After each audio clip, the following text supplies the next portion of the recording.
News alerts. తండ్రి కూతుళ్ల బంధంపై అసభ్యకర వ్యాఖ్యలు చేసిన యూట్యూబర్ ప్రణీత్ హనుమంతు ఎట్టకేలకు పోలీసులకు చిక్కాడు. ఓ చిన్నారి వీడియోపై అశ్లీలం ధ్వనించేలా మిత్రుడితో అతడు వీడియో చాట్ చేసి తీవ్ర విమర్శల పాలైన విషయం తెలిసిందే. సామాజిక మాధ్యమాల్లో ఇంత దారుణంగా వీడియోలు చేయడంపై సినీ నటుడు సాయి దుర్గతేజ్ ఎక్స్ వేదికగా ఆదివారం స్పందించారు. ఇలాంటి వారిని కట్టడి చేసేందుకు చర్యలు తీసుకోవాలంటూ తెలుగు రాష్ట్రాల ముఖ్యమంత్రులు రేవంత్ రెడ్డి, చంద్రబాబు నాయుడుతో పాటు మరికొందరికి ట్యాగ్ చేశారు. దీనిపై స్పందించిన తెలంగాణ సీఎం రేవంత్ రెడ్డి ప్రణీత్ హనుమంతుపై చర్యలకు ఆదేశించారు. ఈ క్రమంలో ఆదివారం సాయంత్రం కేసు నమోదు చేసిన టీజీ సైబర్ సెక్యూరిటీ బ్యూరో అధికారులు దర్యాప్తు చేపట్టారు. బుధవారం బెంగళూరులో ప్రణీత్ ను తెలంగాణ సైబర్ సెక్యూరిటీ బ్యూరో అధికారులు అదుపులోకి తీసుకుని స్థానిక కోర్టులో హాజరుపరిచారు. తండ్రి కుమార్తెల బంధంపై అసభ్యకర వ్యాఖ్యలు చేశాడన్న అభియోగంతో ఫోక్సో సహా పలు సెక్షన్ల కింద ఎఫ్ఐఆర్ నమోదైంది. పరారీలో ఉన్న మరికొంతమంది కోసం పోలీసులు గాలింపు కొనసాగుతోంది. ప్రస్తుతం పోలీసులు ప్రణీత్ ను హైదరాబాద్ తీసుకొస్తున్నట్లు తెలుస్తోంది.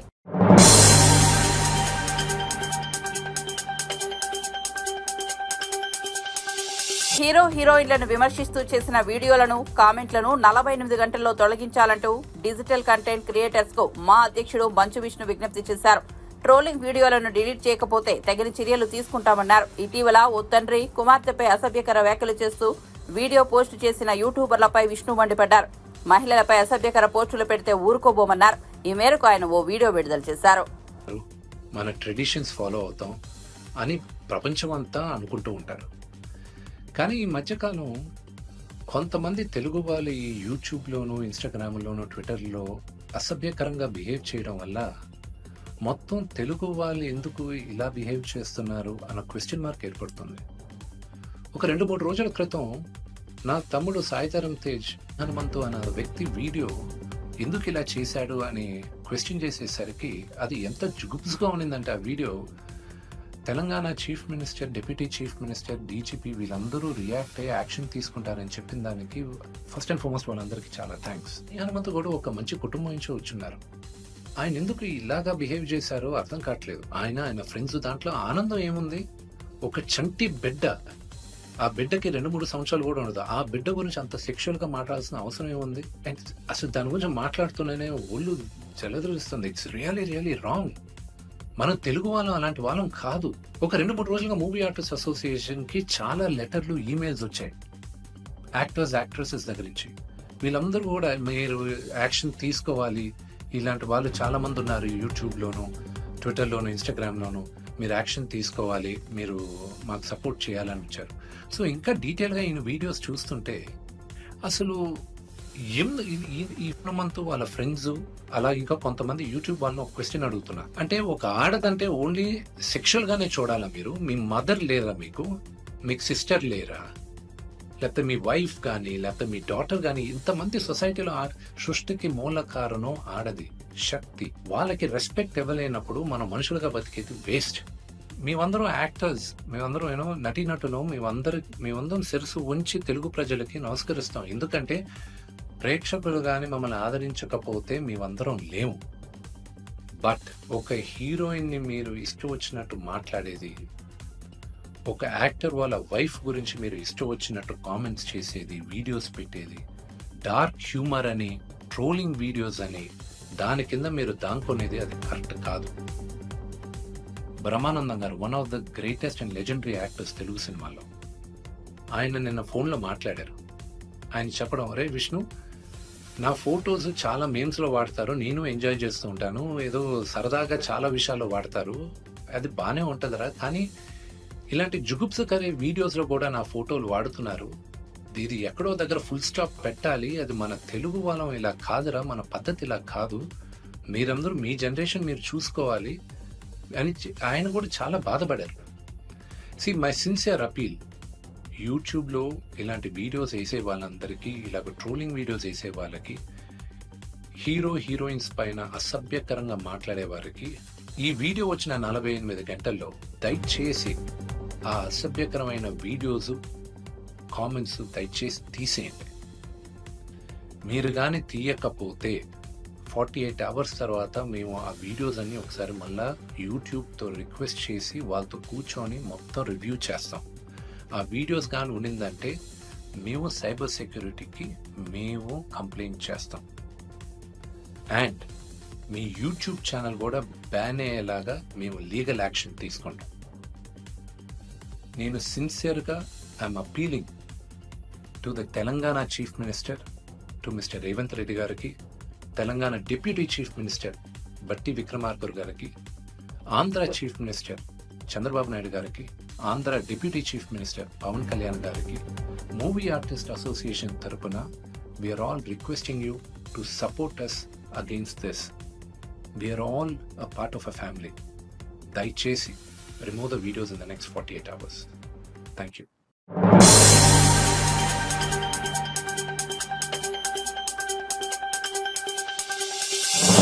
రేవంత్ రెడ్డి పాలనలో ఎక్కడ సామాజిక సమతూకం కనిపించడం లేదని, పైగా బెదిరింపు ధోరణితో మాట్లాడుతున్నారని బీఆర్ఎస్ నేత మాజీ ఎమ్మెల్యే బాల్కసుమన్ అన్నారు.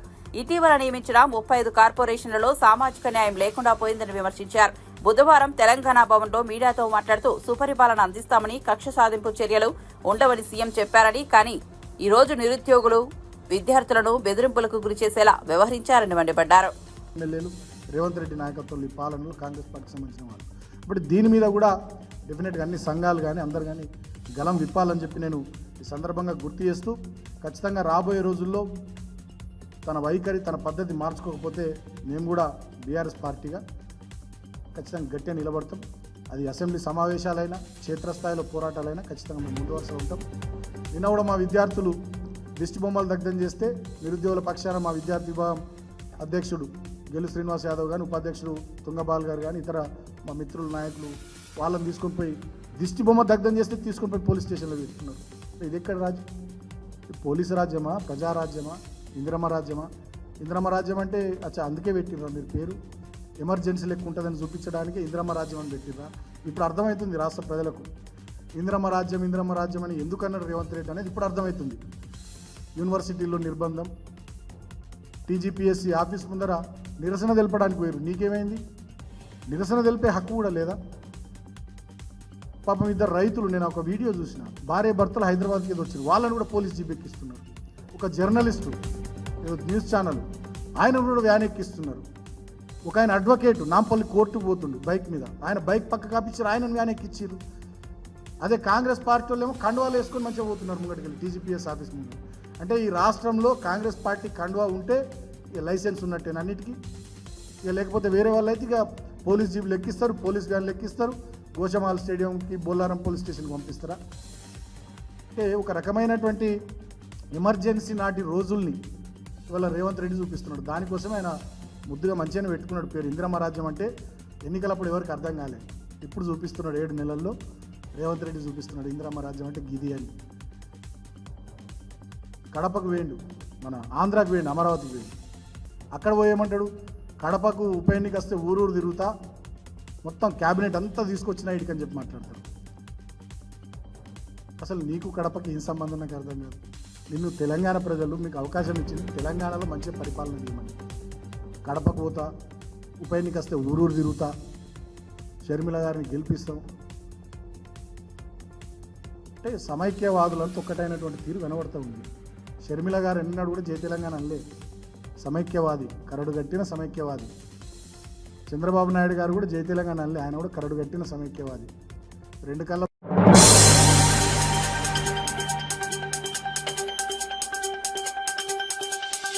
తెలంగాణ డీజీపీగా సీనియర్ ఐపీఎస్ అధికారి జితేందర్ను నియమించారు. ఈ మేరకు ప్రభుత్వం ఉత్తర్వులు జారీ చేసింది.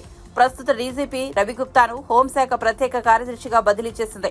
డీజీపీ నియామకంపై మంగళవారమే ఉత్తర్వులు రావాల్సి ఉన్నప్పటికీ ముఖ్యమంత్రి రేవంత్ రెడ్డి మహబూబ్ నగర్ పర్యటన కారణంగా వాయిదా పడింది. జితేందర్ 1992 ఐపీఎస్ బ్యాచ్ అధికారి, ఏపీ కేడర్కు ఎంపికయ్యారు. తొలుత నిర్మల్ ఏఎస్పీగా పనిచేశారు. అనంతరం బెల్లంపల్లి అదనపు ఎస్పీగా విధులు నిర్వర్తించారు. మహబూబ్ నగర్, గుంటూరు జిల్లాల ఎస్పీగా పనిచేశారు. అనంతరం ఢిల్లీ సిబిఐలో 2004 నుంచి 2006 వరకు గ్రేహౌండ్స్ లో పనిచేశారు. ఆ తర్వాత డీఐజీగా పదోన్నతి పొంది విశాఖపట్నం రేంజ్ లో బాధ్యతలు నిర్వర్తించారు.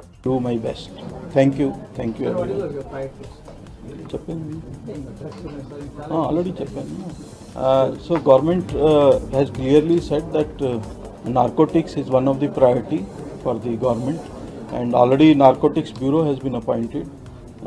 Sanction is there, and recently, CM Garu has flagged off the vehicles also, and some manpower is also sanctioned. So we see that we have good control over the narcotics. As CM Garu always says that there should not be any narcotics in the state. We'll strive for that. Thank you. Jai. Thank you. I seek cooperation from all of you for state of Telangana. Thank you. Today, government had issued orders for appointment of myself as DG of Telangana, HOPF in charge. So just now I have taken charge. I will try to do my level best, and I understand the priorities of the government that we should maintain law and order, prevent crime, especially sensational crime, and narcotics has been another priority area for the government. Already Director Narcotics has been appointed. So we'll see that we give lot of emphasis on narcotics also. Plus modern day crime of cyber crime, that also we have a specialization. We have senior officers who are looking after cyber crime. We'll see that we prevent cyber crime and also detect. So I will try to do my level best, and we'll see that Telangana is always peaceful and remains peaceful. I also thank government for considering me suitable for this post, and I will try to do my best. Thank you everyone. Already చెప్పాను. So government has clearly said that narcotics is one of the priority for the government, and already Narcotics Bureau has been appointed. Sanction is there.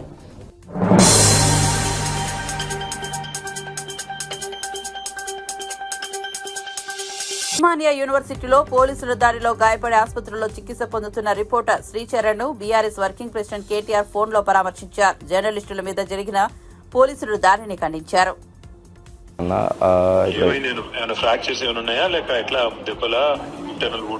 అంటే ఇప్పుడు doctors ఇప్పుడు X-rays అవి తీస్తారంట, scanning అవన్నీ అయ్యాక reports వస్తాయి. అదే మనం చూసిన వీడియో చూసిన very very sorry, unfortunate, truly unfortunate.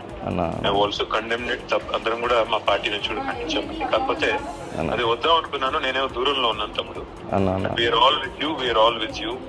In the last 10 years, గత 10 సంవత్సరాలు ఎన్నటి జరగలేదు. ఇట్లాంటి జరగడం అనేది నిజంగా కూడా మంచిది కాదు. Only thing is I just wanted to express solidarity. Thank you. We are all with you Charan. Thanks for your concern అన్న. Thank you so much. కొద్దిగా మీరు వచ్చిన తర్వాత, డిశ్చార్జ్ అయిన తర్వాత నేను కలుస్తాను. మీరు లేదంటే ఒకవేళ after the reports come let me know. Krishank ఉంటాడు. After the reports come let me know. If there is anything I need to do చెప్పండి. హాస్పిటలైజేషన్ కానీ ఇంకా బెటర్ ట్రీట్మెంట్ కానీ ఎనీథింగ్ ఇస్ నీడెడ్. షూర్ అన్న. Thank you Charan. Thank you అన్న. Thanks for your concern. Thank you. Bye.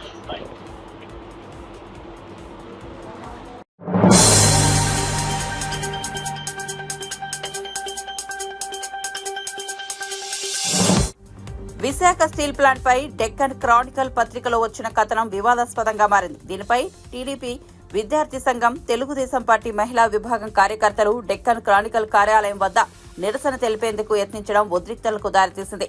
ఈ వ్యవహారంపై Visakha TDP MP Bharat స్పందించారు. ఎలాంటి ఆధారాలు లేకుండా కథనాలు రాయడం సరికాదని డెక్కన్ క్రానికల్ పత్రికకు భరత్ హితవు పలికారు. చంద్రబాబు కానీ, ఇక్కడ ఎంపీ కానీ, నేను కానీ, అనకాపల్లి ఎంపీ సీఎం రమేష్ కానీ, ఎమ్మెల్యేలుగా పల్లా శ్రీనివాసరావు, పంచకల రమేష్ కానీ ఎప్పుడైనా ఏమైనా అన్నారా? ఏ ఆధారం లేకుండా ఇంగ్లీష్ మీడియా ఆ విధంగా రాయడం బాధ్యతారాహిత్యం. ఇది చాలా మంది జీవితాలతో ముడిపడిన అంశం. అలాంటి తీవ్రమైన విషయాన్ని ఏదో తేలిగ్గా రాసేయడం అంత కరెక్ట్ కాదు. ఈ విషయాన్ని ఈ విధంగా తప్పుడు సమాచారాన్ని వ్యాప్తి చేయడంపై మేము చర్యలు తీసుకుంటామని భరత్ స్పష్టం చేశారు. మీకు ఏదన్నా ఆధారం పబ్లిక్ గా బాబు గారు, లేకపోతే ఇక్కడ ఎంపీలుగా నేను, లేకపోతే అనకాపల్లి ఎంపీ రమేష్ గారు, లేకపోతే ఇక్కడ ఎమ్మెల్యేలు పల్లా శ్రీనివాస్ గారు, పంచకల్ రమేష్ గారు ఏదైనా వచ్చి ఎప్పుడన్నా ఎక్కడ అన్నారా? ఏ ఆధారం లేకుండా ఇంగ్లీష్ మీడియా అట్లా రావడం అనేది చాలా ఇర్రెస్పాన్సిబుల్ గా భావిస్తున్నాను. ఎందుకంటే ఇది చాలా మంది జీవితాలకి ముడిపడిన సమస్య. అంత ఈజీగా లైట్ గా వాళ్ళు రాయడం అనేది కరెక్ట్ కాదు. సో దాని మీద చర్యలు కూడా మేము తీసుకుంటాం. ఎందుకంటే మిస్ఇన్ఫర్మేషన్ స్ప్రెడ్ చేయడం, అది కూడా అందరికి మనందరికి కోరేది ఏంటి? స్టీల్ ప్లాంట్ కాపాడుకోవాలి, ఇక్కడున్న కార్మికులకి, నిర్వాసితులకి అందరికీ జస్టిస్ జరగాలని మేము అనుకుంటుంటే దీన్ని ఎట్లా డీవియేట్ చేయాలి, ఎట్లా పొలిటికల్ గా పాయింట్స్ కొట్టాలి. వాళ్ళు పవర్ లో ఉన్నప్పుడు 5 ఏళ్ళు చేయలేకపోయారు, ప్రతిపక్షంలో ఉన్నప్పుడన్నా మా పని మమ్మల్ని చేయనివ్వచ్చు కదా. ఇవాళ బాగా రివ్యూ చేసామండి.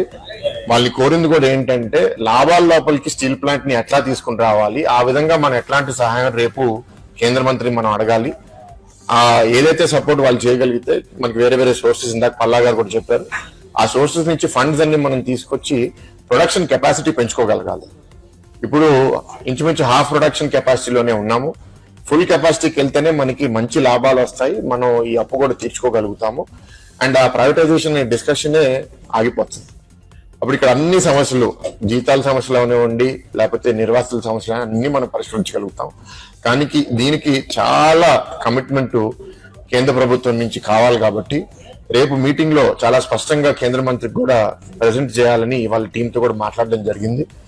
మనం రేపు ఈ సహాయం కేంద్ర ప్రభుత్వం ఇచ్చిన తర్వాత ఎట్లాంటి లాభాలు రాబోతున్నాయి, అప్పట్లా ఇవ్వబోతున్నాం అనే నమ్మకం మనం సృష్టించగలిగితే ఇంకా మనకి తొందరగా సహాయం వస్తుందని నేనైతే నమ్ముతున్నాను. టీం కూడా మీ అందరికీ చెప్తున్నాను, చాలా మంది అపోహలు కూడా సృష్టిస్తున్నారు, ఇక్కడ పనిచేయరని, లేకపోతే ఇక్కడ టెక్నికల్ నాలెడ్జ్ లేదని. అది మాత్రం మీటింగ్ లో నాకు అర్థమైంది ఏంటంటే అక్కడ ఉన్న కొందరు హెచ్ఓడీస్ కూడా చాలా కమిటెడ్ గా ఉన్నారు. అండ్ ఈ ప్లాంట్ లో వర్కర్స్ కూడా చాలా బాగా పనిచేస్తున్నారని ఒక బయట నుంచి వచ్చిన ఆఫీసర్ కూడా చెప్పారంటే నాకు చాలా సంతోషంగా ఉంది. మనం దీన్ని ఇంకా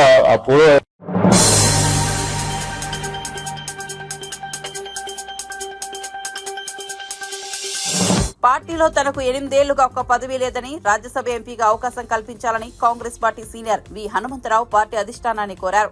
గాంధీభవన్లో మీడియాతో మాట్లాడుతూ గత లోక్సభ ఎన్నికల్లో తనకు సికింద్రాబాద్ టికెట్ ఇస్తే గెలిచేవాడినన్నారు. టికెట్ విషయంలో తనకు అన్యాయం జరిగిందని వాపోయారు. రైతు రుణమాఫీ చేస్తానని ప్రకటించినందుకు సీఎం రేవంత్ రెడ్డికి ధన్యవాదాలు తెలిపారు. టీ20 కప్ గెలిచిన టీమిండియాకు విహెచ్ శుభాకాంక్షలు తెలిపారు. మహమ్మద్ సిరాజ్ కు ఇంటి స్థలం, ఉద్యోగం ఇస్తామని ప్రకటించినందుకు ముఖ్యమంత్రికి ధన్యవాదాలు తెలిపారు. చొరవ తీసుకొని ఇలా ప్రాజెక్టు అన్ని కూడా పూర్తి కావాలి, నీళ్లు రావాలి, అభివృద్ధి చెందాలి అని, ఒక పక్క ఎంప్లాయ్మెంట్ కూడా కావాలని, ఇవాళ అన్ని కూడా పూర్తి చేయడానికి ఆయన సిద్ధంగా ఉన్నాడు. అదేవిధంగా రైతులకు రుణమాఫీ చేయడానికి 2 లక్షల రూపాయలు కూడా గతంలో డాక్టర్ మన్మోహన్ సింగ్ గారు first Sonia Gandhi UPA chairperson ఆలోచనతో 2 లక్షల రుణమాఫీ 70,000 కోట్ల రూపాయలు యావత్ భారతదేశంలో ఇవ్వడం జరిగింది. అదే కూడా ఇక్కడ మొదలు పెడుతున్నారు. దానికి కూడా నా హృదయపూర్వక ధన్యవాదాలు. అట్ ది సేమ్ టైం నా రిక్వెస్ట్, పక్క రాష్ట్రమైనటువంటి ఆంధ్రలో 22 జిల్లాలలో 12 జిల్లాలలో క్రికెట్ స్టేడియంస్ ఉన్నాయి. కానీ మన దగ్గర ఒక్క దగ్గర కూడా లేదు. ఏ విధంగానైతే కేసీఆర్ గారు ఆయన ముఖ్యమంత్రి ఉన్నప్పుడు ఎస్పీ ఆఫీసులు, కలెక్టర్ ఆఫీసులు, ఎంఆర్ఓ ఆఫీసులు, ఆర్డీఓ ఆఫీసులు అన్నీ ఉన్నాయి. కానీ ఎక్కడ కూడా స్పోర్ట్స్ ఎంకరేజ్ చేయలే.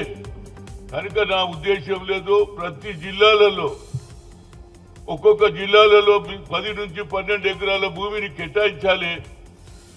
దాని తర్వాతనే పిల్లలకు ఆట ఒక మంచి మరి ఎక్స్పీరియన్స్ ఉన్న మనిషిని కోచ్గా పెట్టి తయారు చేస్తే మహమ్మద్ సిరాజ్ లాంటి వాళ్ళు ఇంకా 10 మంది తయారవుతారనేది నా ఉద్దేశం. ఎందుకంటే అక్కడ జిల్లాలలో 22 జిల్లాలు ఉంటే 12 జిల్లాలలో క్రికెట్ స్టేడియంస్ ఉన్నాయి. అది వైజాగ్ కావచ్చు, అనంతపూర్ కావచ్చు, కడప కావచ్చు, అన్ని దగ్గర ఉన్నాయి. కానీ మన దగ్గర ఒక్క క్రికెట్ స్టేడియం లేదు. గత ప్రభుత్వంలో ఎన్నోసార్లు చెప్పాను నేను కేసీఆర్ కు, అరే నువ్వు దీన్ని కూడా భూమి కేటాయించాయా బాబు, రైతుల సమస్య గురించి చేస్తున్నావు, వేరేది చేస్తున్నావు, కానీ నీ డిపార్ట్మెంట్, పోలీస్ డిపార్ట్మెంట్ కు అన్ని విధాల సౌకర్యాలు ఉన్నాయి. కానీ స్పోర్ట్స్ కు ఎక్కడ కూడా ఒక ఎకరం కూడా భూమి ఇవ్వలే. కనుక మా ముఖ్యమంత్రి కోరేది ఏంటంటే 10 నుంచి 12 ఎకరాలు ప్రతి జిల్లాలో భూమి కేటాయించాలి. 2 ఏళ్ల లోపల స్టేడియాలు కడితే చాలా మంది పిల్లలకు అవకాశం వస్తుంది. డ్రగ్స్ కు అందరూ అలవాటు అవుతున్నారు. ఇంత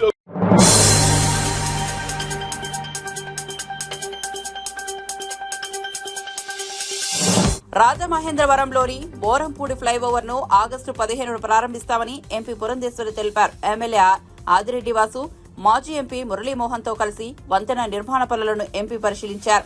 జాతీయ రహదారిపై NHAI చేపట్టిన వంతెన నిర్మాణం ఇప్పటికే పూర్తి కావాల్సి ఉన్న వైఎస్ఆర్సీపీ తన రాజకీయ లబ్ధి కోసం ఆలస్యం చేసిందన్నారు. మోరంపూడిపై వంతెనను తాను ఎంపీగా ఉన్నప్పుడే సాధించామని మాజీ ఎంపీ మార్గాని భరత్ చెప్పడం హాస్యాస్పదమని నేతలు అన్నారు. పై వంతెనకు శిలాఫలకం టీడీపీ హయాంలోనే పడిందన్నారు.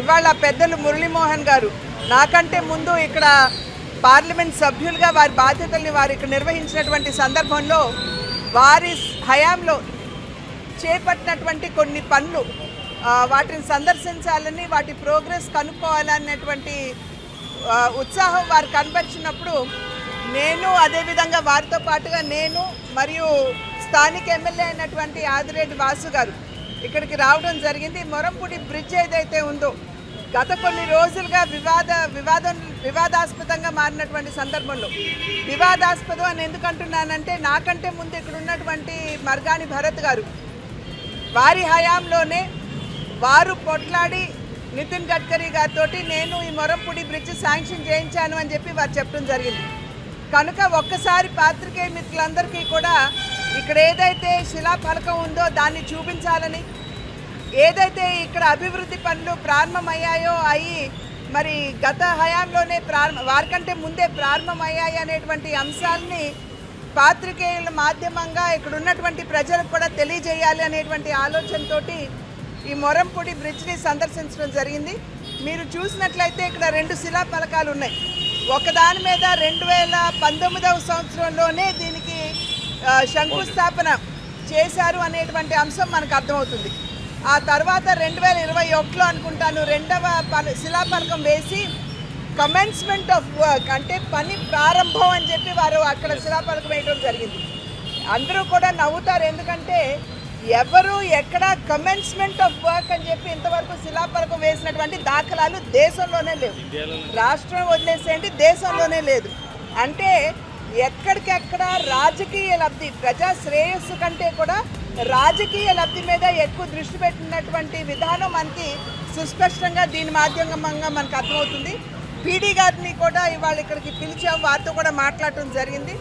దగ్గర 100 కోట్లతోటి మొరంపూడి బ్రిడ్జ్ ఏదైతే ఉందో ఈ 216A నేషనల్ హైవేలో అంతర్భాగంగా ఈ యొక్క బ్రిడ్జిని కూడా కేంద్ర ప్రభుత్వం చేపట్టడం జరిగింది. దీనికి 100 కోట్లు అవుతుంది.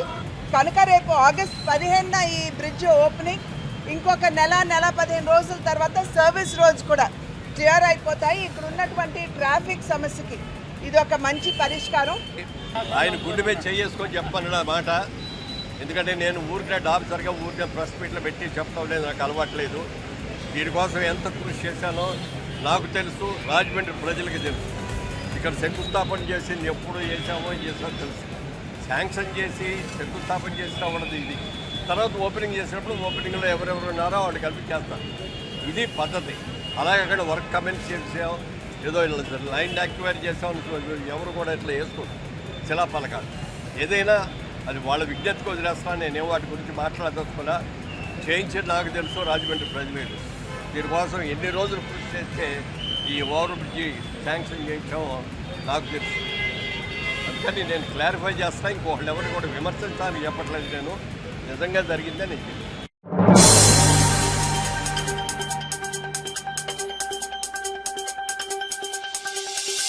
ఏపీలో వైఎస్ఆర్సీపీ కేతిరెడ్డి ఎందుకు ఓడిపోయారో తెలియడం లేదంటూ తెలంగాణ ఎమ్మెల్యే చేసిన వ్యాఖ్యలపై మంత్రి సత్యకుమార్ ధీటుగా సమాధానమిచ్చారు. తెలంగాణలో బీఆర్ఎస్, ఆంధ్రప్రదేశ్లో వైఎస్ఆర్సీపీ చేసిన ప్రజా వ్యతిరేక పాలనకు ప్రజలు తగిన గుణపాఠం చెప్పి ఇంటికి సాగనంపారని విమర్శించారు. మీకు మీరే మంచివారంటూ సర్టిఫికెట్లు ఇచ్చుకుంటే సరిపోతుందా కేటీఆర్ అంటూ ప్రశ్నించారు. రాష్ట్రంలో డయేరియా అదుపులో ఉందని, అధికార యంత్రాంగం తగిన చర్యలు తీసుకుంటోందని మంత్రి తెలిపారు. కేటీఆర్కి ఇటువంటి మిత్రులు ఉండడం బట్టి, అంటే దొంగలు ఊళ్ళు పంచుకున్నట్టుగా తెలంగాణలో మీరు, ఆంధ్రప్రదేశ్లో జగన్మోహన్ రెడ్డి, ధర్మవరంలో కేతిరెడ్డి వీళ్ళందరూ కలిసి భూ కబ్జాలకు పాల్పట్టు ప్రజా కంటకులుగా మారి ఇవాళ ఓటమి తర్వాత మేము ప్రజల్లోకి వెళ్ళాం, మేము మంచి చేశాం, మీరు మంచి చేస్తుంటే ప్రజల్లోకి వెళ్ళిన వాస్తవం అయిండొచ్చు, కానీ దేనికోసం వెళ్ళారు? మంచి చేయడానికి వెళ్ళారా, ప్రజల్ని పీడించడానికి వెళ్ళారా? ప్రజల్లోకి వెళ్తున్న సందర్భంగా సందులు గొంతులు తిరుగుతున్న సందర్భంగా ఎక్కడ ఖాళీ స్థలాలు ఉన్నాయి గుర్తించడానికి వెళ్ళారా, ప్రజా సమస్యలు తీర్చడానికి వెళ్ళారా? ఎక్కడ పడితే అక్కడ ఏది బాగా కనిపిస్తే దాని మీద కన్నేసి దోచుకునే కార్యక్రమానికి శ్రీకారం చుట్టడం ప్రజలకు అందరూ తెలుసు. ఇక్కడ ఒకసారి కేటీఆర్ ధర్మవరంలో ప్రజలు ఎవరికైనా సంబంధించిన వాళ్ళని ఒక్కరికి ఫోన్ చేసి అడిగితే, అవునయ్యా గుడ్ మార్నింగ్ ధర్మవరం పేరుతో ప్రజల మధ్య తిరిగాడు కదా మీ మాజీ ఎమ్మెల్యే, దాని పర్పస్ ఏంటని అడిగితే ఇక్కడ ప్రజలు చెప్తారు. అందుకని ఇటువంటి మాటలు మాట్లాడుతున్నప్పుడు ఒకసారి ఆలోచించుకొని మాట్లాడాల్సిన అవసరం ఉంది. ప్రజల మధ్యలోకి ఎందుకు వెళ్తున్నాం, దోచుకోవడానికి వెళ్తున్నాం అనే విషయాన్ని పాపం ఇప్పటికైనా కేటీఆర్ అర్థం చేసుకుంటే మంచిది. ముఖ్యంగా 4 సంవత్సరాల క్రితం ఏదో జీడీపీ గురించి జీఎస్డీపీ గురించి ఆయన ప్రసంగాలు ఇస్తుంటే నేను ఒక మాట చెప్పడం జరిగింది. అయ్యా, రాష్ట్ర జీడీపీ పెరగట్లేదు, జీఎస్డీపీ పెరగట్లేదు, మీ కుటుంబ జీడీపీ పెరుగుతోంది అనే విషయాన్ని నేను చెప్పిన సందర్భంగా నా ట్విట్టర్ అకౌంట్ను బ్లాక్ చేశాడు. అంటే ఎటువంటి మనస్తత్వం ఉందో మనం అర్థం చేసుకోవాలి. ఒక రాజకీయ పార్టీకి సంబంధించిన ప్రత్యర్థులు మీరు చేసిన తప్పులను ఎత్తి చూపుతున్నప్పుడు బ్లాక్ చేయడం ఏంటి? చిన్నపిల్లల మనస్తత్వం ఉండాలా లేదా అహంకారమైనా ఉండాలా? రాజకీయాల్లో మీరు చేసిన తప్పులను ఎత్తి చూపే బాధ్యత, ఎండగట్టే బాధ్యత ప్రతిపక్షాలది. దాంట్లో భాగంగా నేను చేస్తే ఇవాళ దాకా బ్లాక్ చేస్తాను. అదే విషయాన్ని నేను ఇవాళ చెప్పడం జరిగింది. నువ్వు ఒక విమర్శని తీసుకోలేని వ్యక్తివి ఎటువంటి అహంకారపూరిత ధోరణితో ఉంటున్నారో, ఎటువంటి మీ అవినీతిని ఎత్తి చూపామనే కదా. కాబట్టి మీరు అదే ఒకే జాతి పక్షులందరూ ఇవాళ ఒక చోట చేరారు. ప్రజలను దోచుకోవడమే లక్ష్యంగా తెలంగాణలో బీఆర్ఎస్ పార్టీ, ఆంధ్రప్రదేశ్లో జగన్మోహన్ రెడ్డి పార్టీ, దాంట్లో ఇంకో చిన్న ప్లేయరు కేతిరెడ్డి, వీళ్ళందరూ కలిసి ఇప్పుడు దొంగలంతా ఒక చోట చేరి పాపం ఒకరినొకరు ఓదార్చి సర్టిఫికేట్లు ఇచ్చుకుంటున్నారు. సర్టిఫికేట్లు ఆయన మంచోడు, ఈయన తిరిగాడు, ఆయన తిరిగాడు. ప్రజలు నవ్వుతున్నారు మిమ్మల్ని చూసి. మిమ్మల్ని అందరూ అందుకని ప్రజలు మిమ్మల్ని అందుకే అందరినీ మూకుమ్మడిగా కలిసి కట్టిగా ప్రజలు మిమ్మల్ని ఓడించారు, గుణపాఠం నేర్పారు. ఒకరికొకరు సర్టిఫికెట్లు ఇచ్చుకుంటా, ఒకరినొకరు ఓదార్పు యాత్ర చేస్తే 5 సంవత్సరాలు మీకు దూరంగా ఉంటే ప్రజా జీవన శ్రవంతికి ప్రజలందరూ కూడా సంతోషంగా ఉన్నారు. ఆంధ్రప్రదేశ్లో ఒక ప్రజాప్రభుత్వం ఏర్పడింది. ప్రజల సంక్షేమ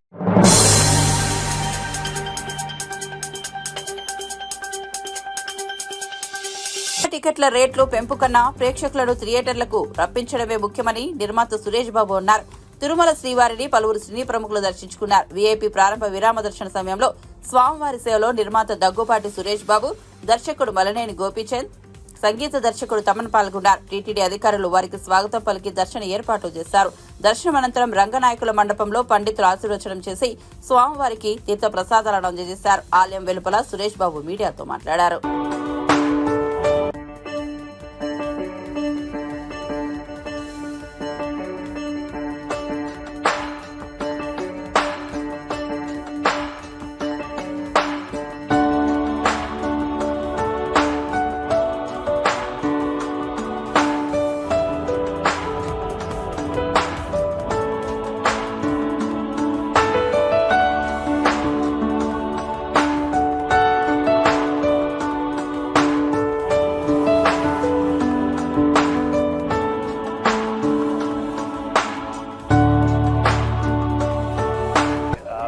తెలంగాణలో ఏషియన్ సురేష్ మేము డిస్ట్రిబ్యూట్ చేస్తున్నాం. అంటే వ్యవస్థ మీద అతను బాగా సినిమాలు చేస్తారు. So we hope this is again a good thing. అంటే సిస్టమ్ని క్లీనప్ చేయటం అనేది అందరి మనసులో ఉంటుంది. శంకర్ గారికి అది అలవాటు. అది అలాంటి సినిమాలను ఎంటర్టైన్మెంట్గా చెప్పడం ఆయన బాగా వచ్చిన Vijay. I hope he comes up with an other good film. మనకు అందరికీ తెలుసు సొసైటీలో వాట్ ఆల్ గోస్ ఆన్. ప్రతి ఒక్కరూ కొంచెం చేస్తే it will become a better world to live. That's my personal feeling. అది I don't think so. That's not ఏదో ఉంటుంది కానీ that's not the effort. Ticket rates నార్మల్గా government is not made a big problem. వాళ్ళకి ఏది కావాలంటే చేసేసుకోవచ్చు అని చెప్పారు వితౌట్ ఎనీ ప్రాబ్లం. దానికి ఇది సింప్లిఫై ద జియో అని మన పవన్ కళ్యాణ్ గారు చెప్పారు. ఫ్యూచర్ అది పెద్ద ఇష్యూ కాదు. టికెట్ రేట్లు పెంచడం కన్నా ఫిలిం వ్యూయింగ్ అనేది అందరికీ మనం అందుబాటులో పెట్టాలా, ఎక్కువ మంది వచ్చి సినిమాలు చూస్తూ ఉండాలా. It is one of the cheapest entertainment and it is the best community. అంటే ఒక ఆనందం అందరు ఫ్యామిలీస్ని. ఇప్పుడు చాలామంది ఆడియన్స్ థియేటర్స్కి రావటం లేదు. మేము నిర్మాతలుగా అలాంటి సినిమాలు తీసుకొచ్చి వాళ్ళని తీసుకురావాలా. We have to keep it affordable for them and అది ఒక మంచి ఎక్స్పీరియన్స్గా క్రియేట్ చేయటం is the most important thing. అప్పుడే సినిమాలు సర్వైవ్ అవుతాయి, థియేటర్స్ సర్వైవ్ అవుతాయి. అండ్ ఆ బిజినెస్లో చాలామందికి ఉద్యోగాలు కూడా ఉంటాయి. సో దట్ యాక్టివిటీ అనేది the whole industry should look forward. దాన్ని ఎలా ఆ యాక్టివిటీని కమ్యూనిటీ బిల్డింగ్ ఎలా చేయాలని మేము అందరూ ఆలోచించి చేస్తాం.